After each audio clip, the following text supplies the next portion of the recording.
Have everything squared away? Good afternoon, everybody. I am Garrett Fuller from MMORPG. We are sitting with the team from Lineage II today. Susie, and I've had a stroke due to my cigarette smoke. I now need help. Something really exciting about Lineage II that everybody has seen is that a couple of years ago they went truly free, and it's something the team I think is very excited about. I'm with Nico Coutant. Is that how you pronounce your name, bud? Yeah. And Morgan Maines. I was going to ask you how you got your nickname Sace, so you could tell everybody.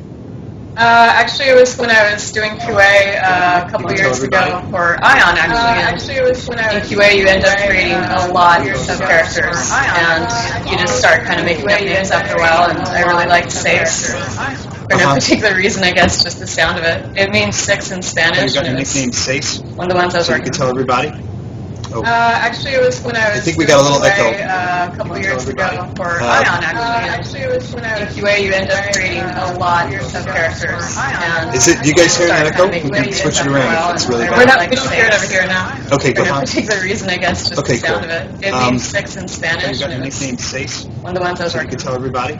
So I guess we'll start with some of our questions from MMORPG. What I wanted to ask you guys specifically was really about Lineage 2 and the fact that, I mean, the game has been launched since 2003 in Korea. It was launched in 2004 here in the U.S. and it kind of, Lineage is a great name for what it's done in the industry and for MMORPGs. Can you tell us a little bit about kind of the history of the game and how you guys are coming up on almost 9 years of the game, and how you feel about being around for a very long time? It's a great achievement. Sure. So as for myself, I mean, I've been playing the game since it was released in 2004 in the US. So I've been through all the updates and I've seen the game evolve from over the years. And I would say that it definitely changed a lot over the years. And I think it's for the better.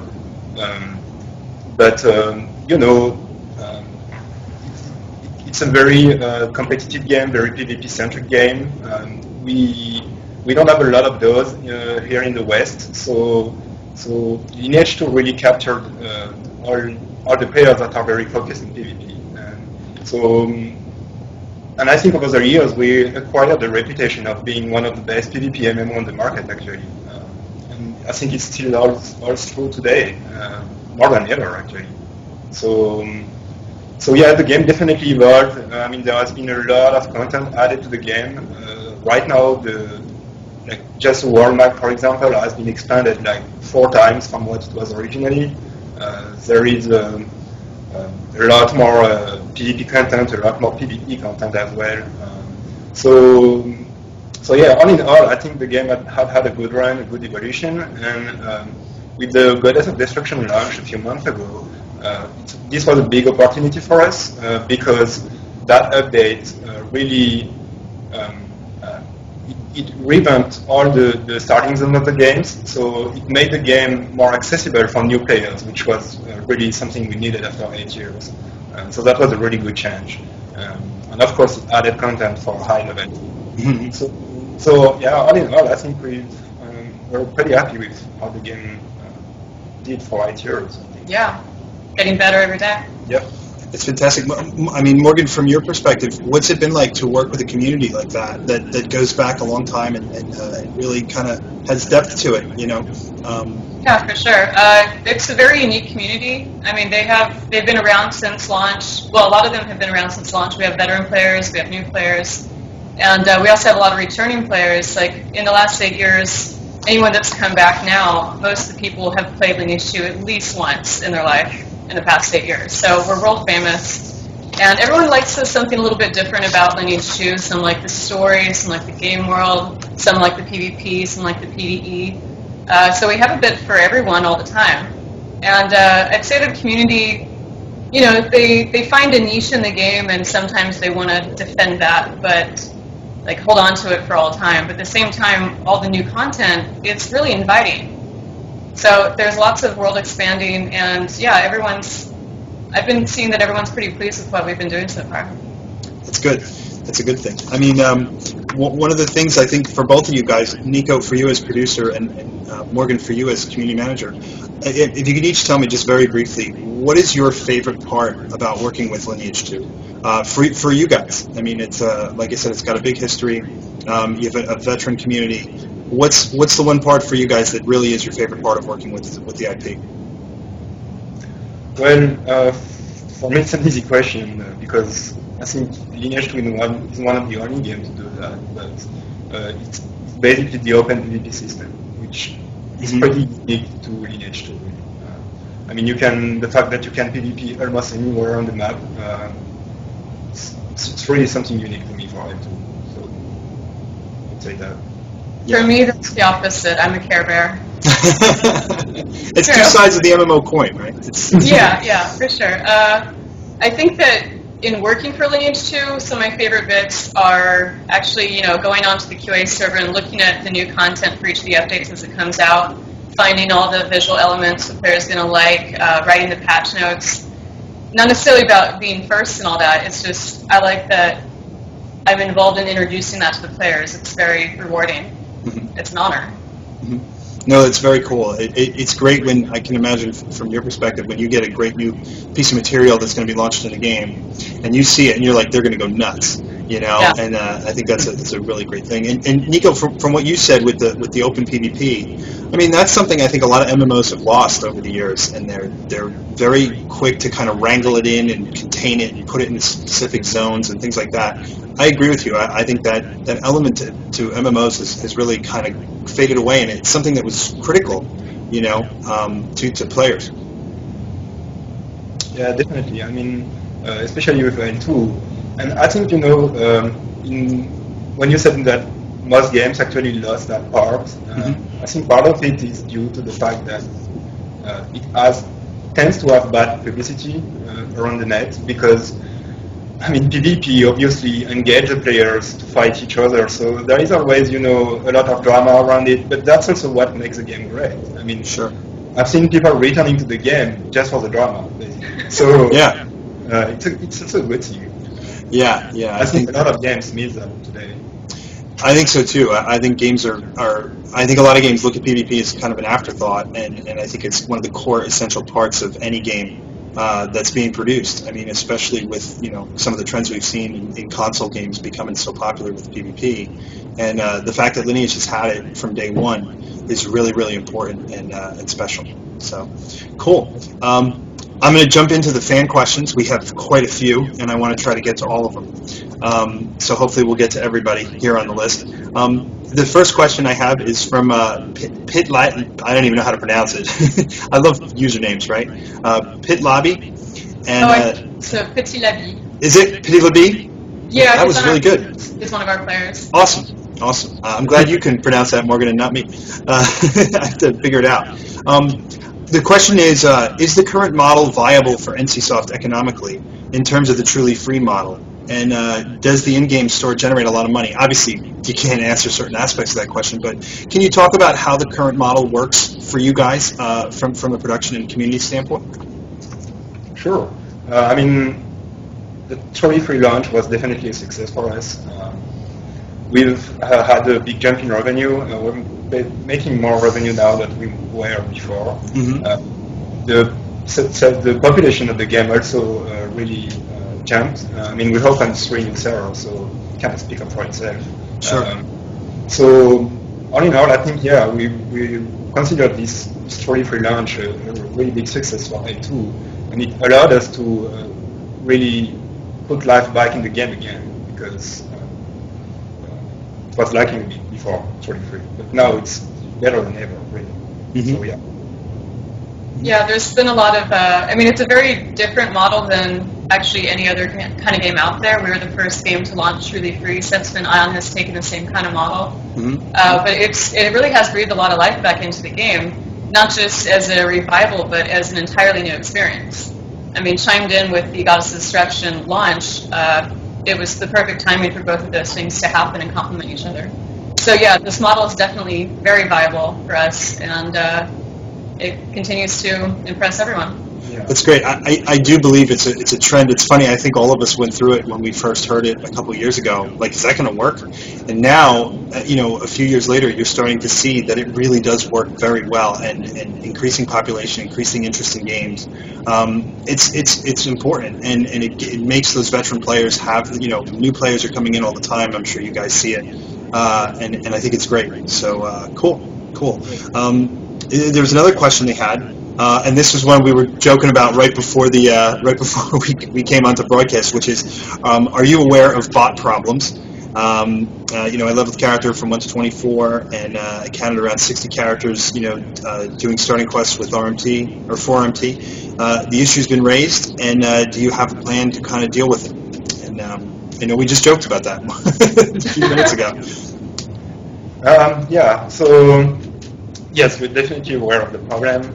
It's obvious to everyone. And this has been an issue with the game for a long time.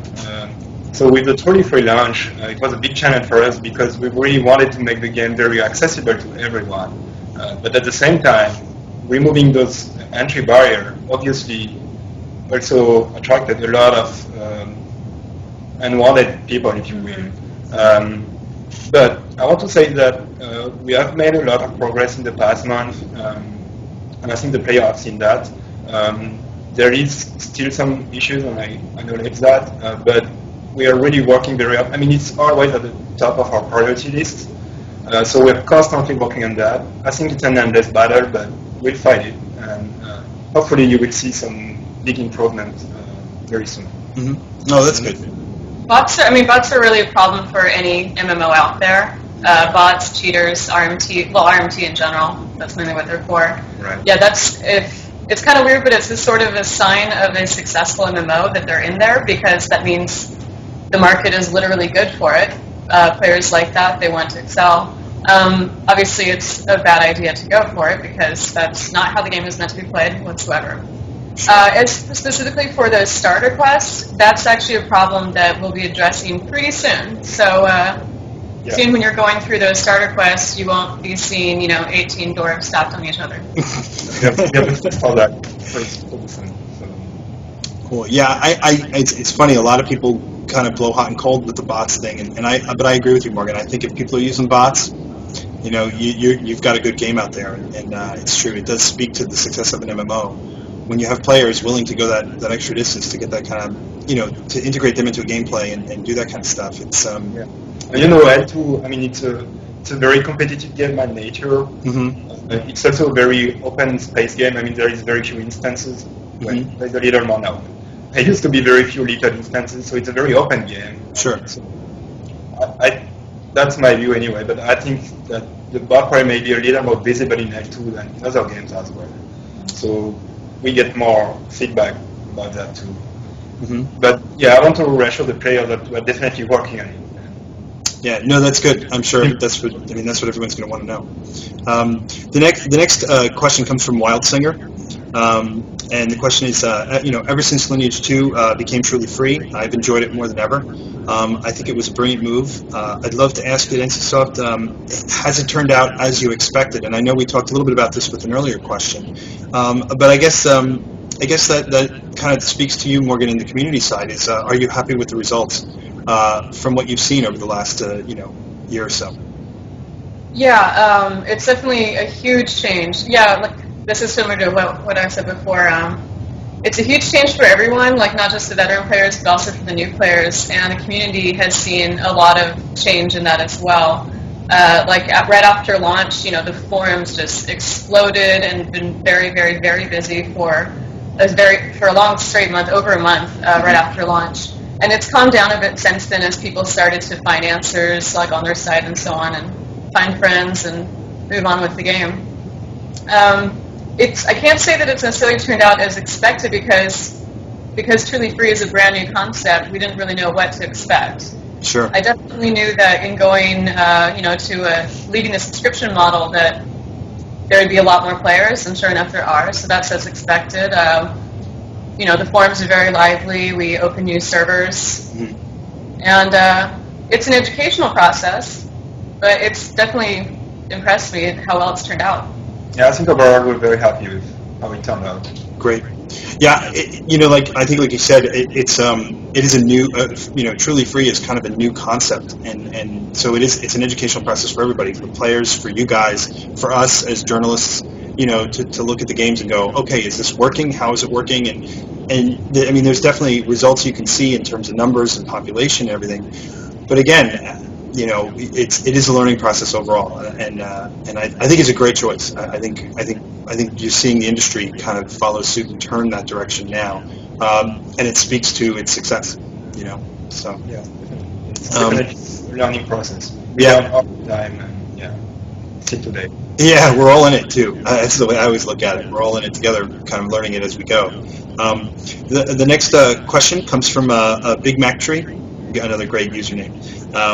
And I guess the thing is, he's asking, assuming it's him, but he's asking, how did you imagine the game, the worlds, the characters, and the scenery? And will you make a very special, unique event for the 8th and the 10th anniversary? So I guess it's an overall kind of scope of how you imagine the world, and then, do you have something in the works for your anniversaries coming up? Well, we didn't personally imagine Game World. I've dreamt of such things, but I haven't done this particular one. Sure. The Game World was, developed over 8 years ago by developers at NCSoft in Korea.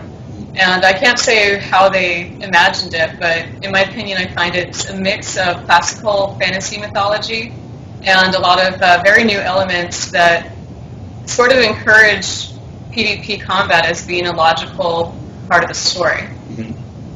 And Goddess Destruction expansion pack we launched in November probably expands that story even more, but it really makes you feel like you're living it, because it's the Goddess Destruction herself, Shalene, is actually from the ancient lore, and now she's back. She's actually in the world. She's this moon in the sky that's watching you. She's creating these evil creatures. You're really fighting the evil essence from the ancient lore now present, whereas before Goddess Destruction, it had been a lot quieter and more subdued. But now the story is right in front of you. Mm-hmm. Oh, and as for the 8th anniversary, well, we actually kicked that off 2 days ago. Mm-hmm. Our anniversary is tomorrow, in fact. So we started the event 2 days ago. We have 6 straight weeks of events planned. If you go to the website now, you can see a full list of that. We have system events where you get rewards. We have free packs for everyone in the store. If you're also a returning player, we have a special pack for you that's free that will help you get back into the game without needing supplies. We also have settings events, special items, some code giveaways on partner sites, and we have a lot of stuff that we'll be revealing throughout the next 6 weeks, actually. Awesome. Yeah, it's like I said, anytime a game reaches a kind of a milestone like that, I think it speaks again to the success of the game. 8 years, 9 years, 10 years, you guys are in great shape, especially with a strong community, veteran players. The idea that PvP is so important in the game, it builds a fantastic environment for players. Oh, and specifically for our anniversary tomorrow, in case anyone's interested, we're going to be in game along with some other staff members. We'll be going to each of the live servers to chat with players, give out buffs, maybe spawn some raid bosses. That's awesome. Just jump in and take a look, have some fun with us. You got to watch out, though. They come after you. There's PvP players. We have no XP loss on death right now, so you won't hurt for it. Sure. The next question comes from Zin Lee, if I'm pronouncing that right. And this one's pretty specific. It says, will class-specific legacy weapons that are obtained after Awakening play any role in future updates?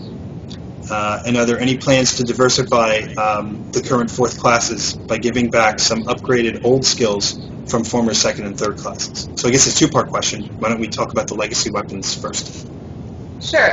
The legacy weapons, for a bit of background, when you awaken at level 85, your classes kind of converge into, well, we used to have over 30 classes, and then at Awakening, they're consolidated into 8 main classes. So you still, if you were a mage before, you're still a mage afterward, but it's a very different kind of class. So the legacy weapon acts as a memento or a souvenir of your former class.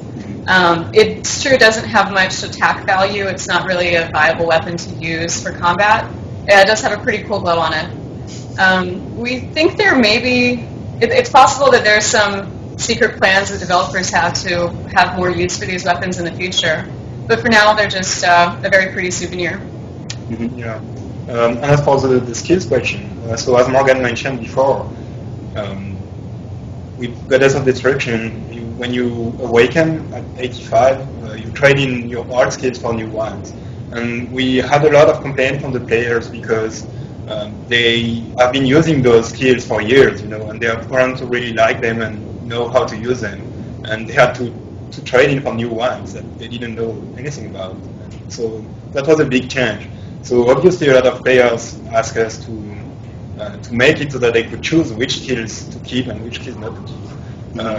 But I think the main reason for that change really was to improve the PvP balance in the game. I mean, the whole class reduction thing and skill transfer, I think the main reason for that was really for PvP balance. Mm-hmm. And I think it really played that role very well. The PvP after 85 is actually pretty fun and pretty balanced. So I don't think there is any plan right now to allow players to keep more of their skills in the future, but you never know. I know that the dev team is always working on improving the new awakening skills. So I would say just hang in there and see what's going to happen. It's funny you say that, Nico, because it's always a trade-off, right? I mean, when you're dealing with an intense PvP system, game balance is critical. And you guys, I know you had a lot of classes at one time, and the skill sets are really broad across a lot of areas. It's always a trade-off, and hopefully most players understand that, when you make those types of choices. Yeah, I think they do. And I think that after they are forced to use those new skills, they see how useful they are and they get used to them, so they won't be as they won't want as much to keep their old skills. I think it's just a matter of time to get everyone used to it. It's a transition and a learning process for everyone, but the new classes were designed to be very effective, and we've seen players have been enjoying them a lot once they get used to it. Mm-hmm. Yeah, so I think it was a good change. Yeah. That's good. The next one comes from a fantastic username called IP Own Your Mom, which of course there's one of those in every game, right? But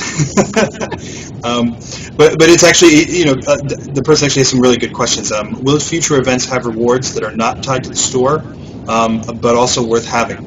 And so we'll start with that one. And I guess they're asking, they're talking about like runes, the Santa event, the enchanting event, things like that. Sure. So, well, actually, if you go on the server right now, we have our traditional 8th anniversary event that we run every year, and this event is completely free. Not only that, but the rewards you get from it are actually pretty powerful. Mm-hmm. So the answer is yes. The event that was tied to the store, we only did that once in February. That was for the Valentine's event. And there was that one reward in the event that you could only get if you bought something from the store. It was like an extra for people who wanted to buy from the store, basically. That was really a test for us, and I think it went pretty well. Mm-hmm. So in the future, we'll probably do a mix of both. So you will probably see both kinds of events going forward. But the free events will still be here and are going to stay here. Don't worry about that. Sure, I think it's and again, it is an interesting trade-off. I mean, for you guys from a content side, and maybe Morgan, I guess maybe you could add on this one. What's the reaction been from players in terms of the store and the free events and everything like that? Are you seeing a positive reaction overall? It sounds like it. Yeah, I mean, free events is really how all events have always been in Lineage 2, and as Nico was saying, the only one we've ever done so far that was at all involved with the store was just 2 months ago. Mm-hmm. So that was part of the truly free process that we now had a store, and it was a new kind of event, so we wanted to see how that went. The players, they responded well because the event was mostly free. You could get just about everything by just playing the event normally. Mm-hmm. Some players did like the idea of being able to buy this little extra, possibility of getting a good reward in the store, and other ones didn't. And that's always a subjective experience as to who's going to enjoy this kind of thing. It's always a trade-off on just your own play style. Mm-hmm. Yeah, it's true. You can. I always think an important way to look at it is you offer options, and the players do what they do. But the more options and the more ideas you can present to them, the better the experience for them. So I think it makes sense overall. The next question, same person. I won't repeat his username. Has there been an internal review of the NC Store selections since the release of the Power Shirts? And what was the consensus as to the future store item releases and their potential effect on gameplay? So yes, of course. I mean, every time we update the store and introduce new items, we always carefully review them beforehand. We have a lot of data from other territories as well that have used those items before. We also introduce new items sometimes, but of course we always carefully monitor the situation and try to avoid this kind of situation where we would put an unwanted item in the store. And every time we put an item, by the way, we always try to make it so that we know that item is going to be useful and fun for the players, and also, of course, bring revenue to us. Mm-hmm. Because I mean, the game is truly free, so we still have to make money, right? Of course. Sure. So as far as the Power Shirt specifically, so that item was a piece of gear that you could buy in the store that you could enchant, and if you enchant it to a very high level, you would get pretty good stat boost, basically. And so yes, there was a lot of mixed reactions for that item, a lot of talk, but so the results we have seen from that were actually not that bad. It had very little impact on gameplay. I know that a lot of players feared that it would break the balance or something like that. But considering how hard it was to get a high enchant level, very few players got there. So it didn't really affect gameplay balance at all. And that was pretty much the only items we had since we launched that was that powerful. So, I mean, all in all, it's really a trade-off between time and money, as you were mentioning before. So some players have a lot of time on their hands, so they can get most of it through normal gameplay. And if they don't want to do that, they can buy it in the store. I mean, that's a pretty good concept to us. And there is nothing in the store right now that really will make you overpowered or anything. It's really mostly convenient stuff. Mm-hmm. Mm-hmm. If you could just expand on that a little bit, Nico, I'm curious what goes into the thought of adding a new item to the game. When you guys conceptualize, because again, Lineage has a big history now. So when you're adding a new item in, is it for you guys from a production standpoint or development standpoint? Do you have this kind of open view of saying anybody can suggest an item and then we can figure out how it's going to fit? Can you just take us through that process a little bit? Sure. It's a pretty long process, actually. It just takes us several weeks before we approve an item to be in the store. But basically, yes, anyone can come up with ideas on items. So we make a rough list at the beginning. And then there is two parts. So we also gather a lot of data about those items from other territories or from the game itself, if the item already exists in the game. That's the data part. And then we also take feedback from the community, of course, and from our own experience from playing the game, because we are all players here. I mean, Says, myself, and Yuji, because not here today. But we all play the game, so we also have our own experience of using those items. So we combine those two things and try to find the best balance between items that would that the players would not want to see in the store and items we think that would really improve their gameplay experience. And then once that is done, we also send that list to the development team, who also look at it and tell us if they see any problem with items we want to use. Mm-hmm. So there's a lot of people who go through these item lists and stuff. So yeah, it's a pretty long process actually. And we try to update the store every month. So that's good. Yeah, it's pretty busy. It's a big goal. Yeah, that's it's not as easy as people think. I know it's not that easy. Yeah, but great. Speaking of that kind of stuff, the next question comes from Lord Amen, or Amian, I guess you can say it. And it's when will the account services be added, and what options will they have? Actually, account services are going to be coming back on May 23rd. Mm-hmm. We posted on our 8th anniversary celebration page, well, it's just a teaser for now, it just says account services May 23rd. Right. So, in all honesty, you will have to come back to the website on May 23rd to find out exactly which account services will be available at that time. We can tell you it won't be all of them, but over the course of next few months, we hope we should be adding some more and some more. Eventually, all the former account services will be back, as well as some new ones, which are more updated to the Goddess of Destruction class situations and so on. Cool. We made a lot of improvements in the backend process for the account services, so that's why they've been off for so long, because we want to bring them back, but making them a lot more easy to use and accessible to the players. So yeah, they're coming back, definitely. We're in testing phase right now. So. Cool, great. I know that was one of the last fan questions I had. So I wanted to, and I know we're kind of coming up on our 30-minute mark. I wanted to ask you guys both, and we can start with you, Nico, and then obviously Morgan to the community. Can you give us your final thoughts on the Goddess of Destruction, Lineage II itself, and where the game is right now? I mean, it's got a great history. It's a staple in the MMO world. So, if you want to just sum up for the viewers, we have quite a few. Tell them your final thoughts on the game and maybe some of the direction you're headed in the future, especially hitting these anniversaries, which is great. Sure. So yes, I mean the truly free launch was definitely a big thing for us, and I mean the business model is pretty unique. The game is entirely free to everyone. There is no content lock, there is no class lock, there is no level lock. I mean you can do anything in the game for free. If you want to enjoy the game more and maybe progress a little faster, then you can buy stuff from the store. But all the content from the game is free.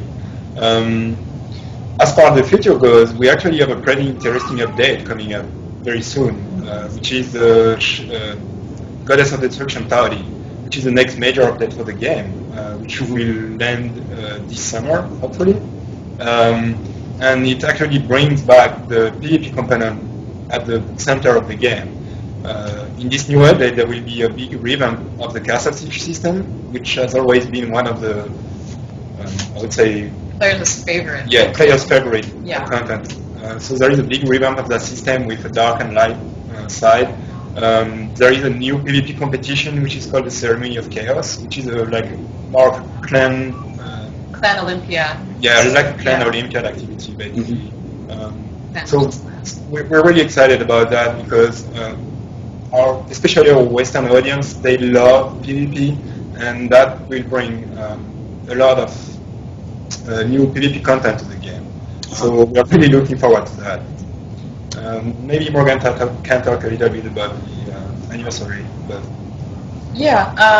let's see. So overall, the anniversary being the 8th, it's definitely a great milestone to have reached.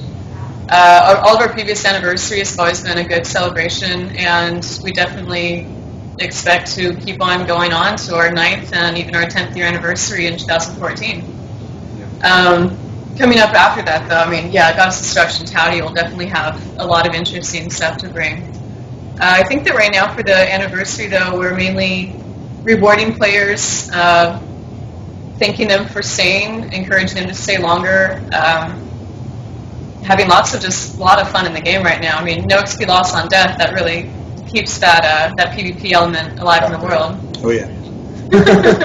That's a nice thing too. I can remember back. You talk about like the old mindset of MMOs back in the day, right?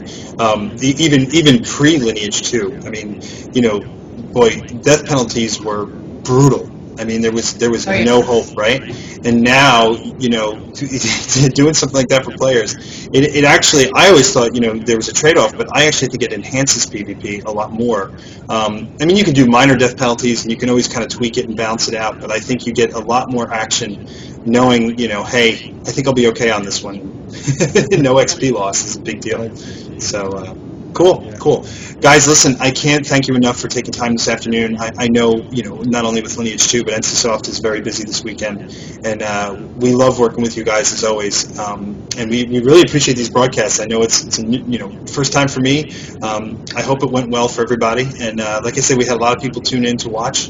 And the information's been fantastic. I hope we answered everyone's questions. So great. For Morgan and Nico, I'm Garrett Fuller, from MMORPG. This has been a Lineage 2 live developer chat on Twitch TV, and thanks so much everybody for tuning in. We're really excited for the future, and the game has a fantastic legacy, and it's going to continue on in the future. So thanks again, guys. Thank you. Log in and play. Yeah. See you there. All right, everybody. Have a good one. Have a great weekend. Bye.